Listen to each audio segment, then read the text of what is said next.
सतगुरुदेव की जय। बोलिए बंदी छोड़ सतगुरु रामपाल जी महाराज की जय।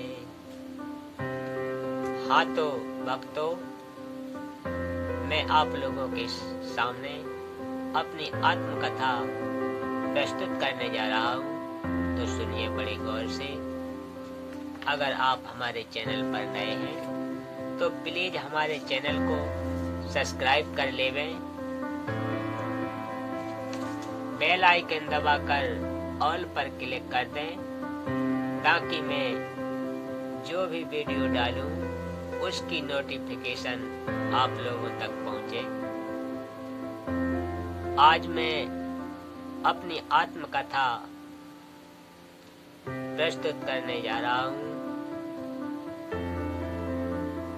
तो सुनिए बड़ी गौर से। अभी मजा आएगा ना भिड़ो।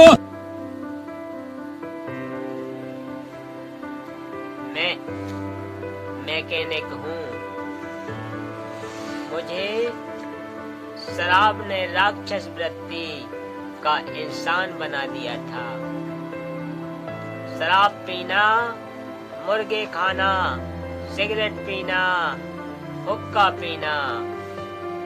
मैं नौकरी से शाम को लगभग 7 या 8 बजे लौटता था। कई बार घर आने में शराब ज्यादा पीने पर 9 या 10 भी बज जाते थे। शराब में पागल हुए एक बार इधर एक बार उधर लड़खड़ाते हुए पैरों से घर में घुसता था। आते ही पत्नी बच्चों को पीटना शुरू कर देती थी। हर रोज घर में कहर होता था। जिन बच्चों को प्यार के साथ अपनी छाती से लगाना चाहिए था, बेमासूम बच्चे मुझको देखकर चारपाई के नीचे घुस जाते थे।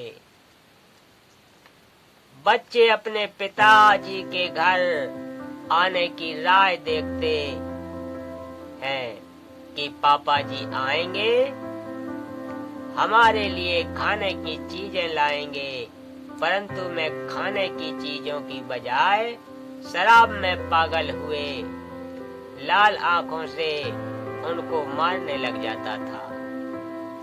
दूसरी तरफ मेरी धर्म पत्नी सुमित्रा देवी भी अपने दुखी जीवन के साथ खतरनाक बीमारी से जूझती हुई श्वासें पूरी कर रही थी। उसके दोनों गुर्दे खराब हो चुके थे।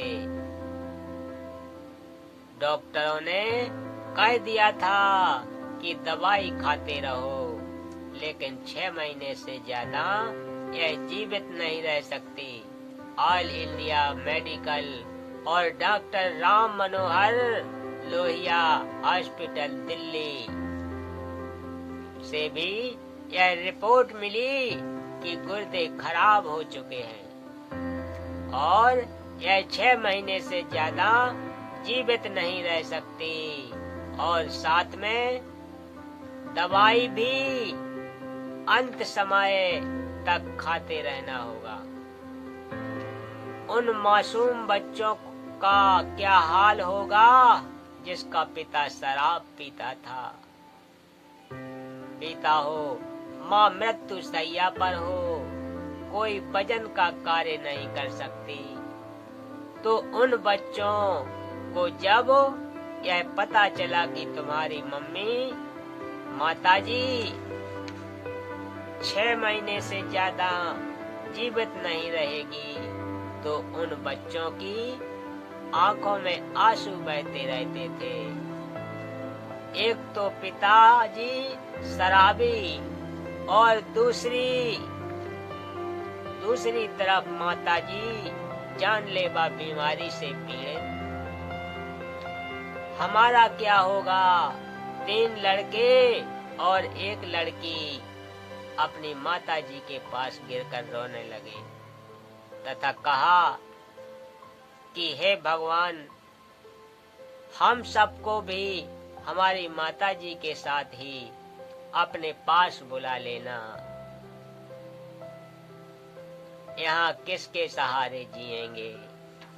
परमात्मा ने उन बच्चों की भी पुकार सुनी और हमारे भी शुभ कर्म उदय हुए कि हमारे पड़ोस में ही भक्तमती निहाल देवी ने अपने गुरुदेव संत रामपाल जी महाराज की आज्ञा अनुसार 1 जनवरी 1997 को सतगुरु गरीबदास जी महाराज की अमृतमयी वाणी 3 दिन का अखंड पाठ अपने घर करवाया, जिसमें संत रामपाल जी महाराज ने 31 दिसंबर 1996 को रात्रि में 9 से 11 बजे तक सत्संग किया। मेरी धर्म पत्नी सुमित्रा देवी भी पड़ोस में सत्संग सुनने के लिए चली गई। थोड़ी देर बाद में मैं भी अपनी नौकरी से घर आ गया। घर आने पर बच्चों से पता चला कि हमारी माताजी पड़ोस में माई निहाल देवी के यहाँ सत्संग सुनने के लिए गई हैं।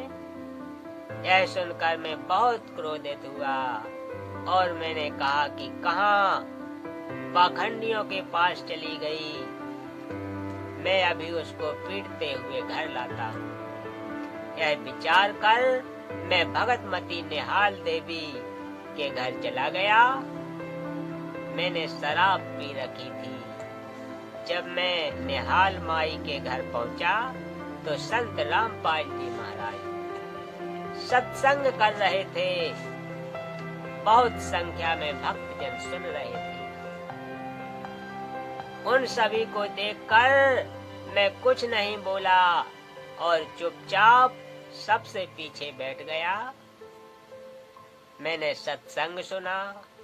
सत्संग में महाराज जी ने बताया कि शराब पीबे कड़वा पानी, 70 जन्म स्वान के जानी। गरीब 100 नारी जारी करे, सुरापान 100 बार। एक चिलम हुक्का भरे, डूबे काली धार। कबीर मानुष जन्म पाए कर, नहीं भजे हरि नाम।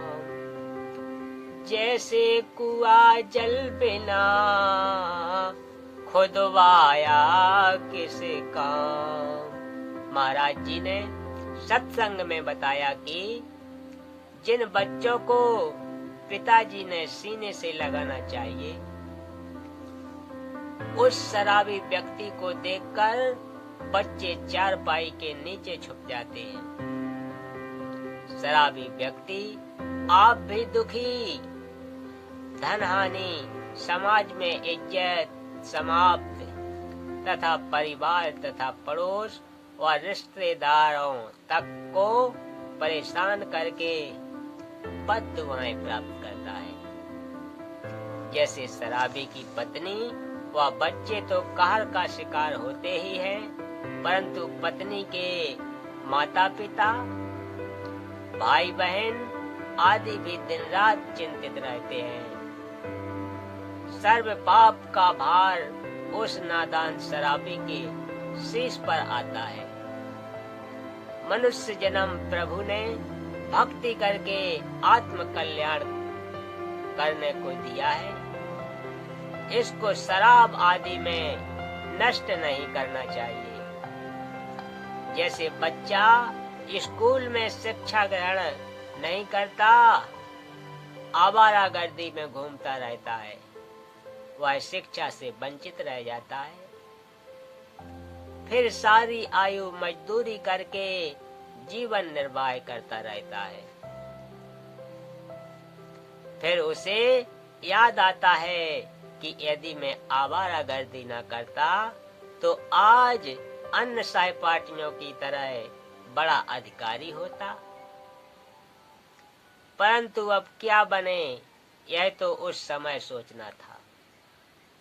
कबीर साहब कहते हैं कि अच्छे दिन पाछे गए, गुरु से किया नहे, अब पछताए क्या करें, जब चिड़िया चुग गई खेत।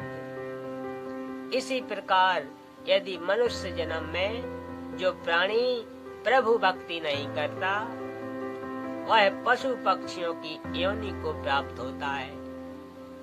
जो व्यक्ति शराब पीता है, वह शराब के नशे में खाने की भरी थाली को लात मारता है। भक्ति न करने से भिन्न भिन्न प्राणियों की योनियों में कष्ट उठाता है। कभी वह कुत्ते की योनि धारण करता है।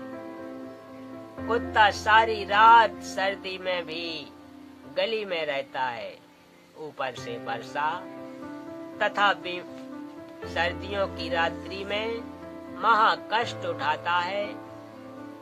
सुबह भूख सताती है, किसी घर की रसोई में घुसने की चेष्टा करता है। घर वाले डंडा या पत्थर मारते हैं। कुत्ता बहुत देर तक चिल्लाता रहता है, फिर अन्य घर में घुसता है। वहां ना जाने रोटी मिलेगी या सोटी। सोटी जानते हो क्या होता है? डंडा। यदि वहां भी डंडा नसीब में हुआ तो वह शराबी जो अब कुत्ता बना है, गांव के बाहर जाता है। भूख से व्याकुल हुआ मनुष्यों का मल खाता है। यदि वह नादान प्राणी जब मनुष्य शरीर में था, सत्संग में आता, अच्छे विचार सुनता, बुराई त्याग कर अपना कल्याण करवाता तथा बच्चों को अच्छी शिक्षा तथा प्रभु की दीक्षा प्रदान करवाता, सदा सुखी हो जाता। शराब का नशा कुछ समय रहता है, परमात्मा के नाम भजन से हुए सुख का आनंद सदा साथ रहता है। उपरोक्त सत्संग आदरणीय संत रामपाल जी महाराज का सुनकर मेरी शराब छू मंत्र हो गई। आंखों से आंसू बह चले, घर चला गया, नींद नहीं आई। 1 जनवरी 1997 को दोपहर 1:30 बजे अपनी पत्नी को साथ लेकर संत रामपाल जी महाराज के पास गया। उनसे आत्म कल्याण के लिए उपदेश प्राप्त किया। उसके बाद आज तक शराब, तंबाकू तथा मांस छुआ भी नहीं है। मेरी पत्नी ने भी सतगुरु रामपाल जी से उपदेश ले लिया। उस दिन से वह बिल्कुल स्वस्थ है। डॉक्टरों के इलाज तथा बीमारी की एक्सरे आदि की रिपोर्ट आज भी हमारे घर रखी है। जन जन को दिखाते हैं। मेरी सर्व से प्रार्थना है कि आप भी प्रभु के चरणों में आओ, संत रूप में आए, परमेश्वर के संदेश वाहक संत रामपाल जी महाराज को पहचानो, मुफ्त नाम उपदेश प्राप्त करके अपना कल्याण करवाएं। सत साहेब। तो भक्तों, आज की कथा का समापन यहीं करते हैं। तो मिलते हैं नेक्स्ट ब्लॉग में। तब तक के लिए सत साहेब।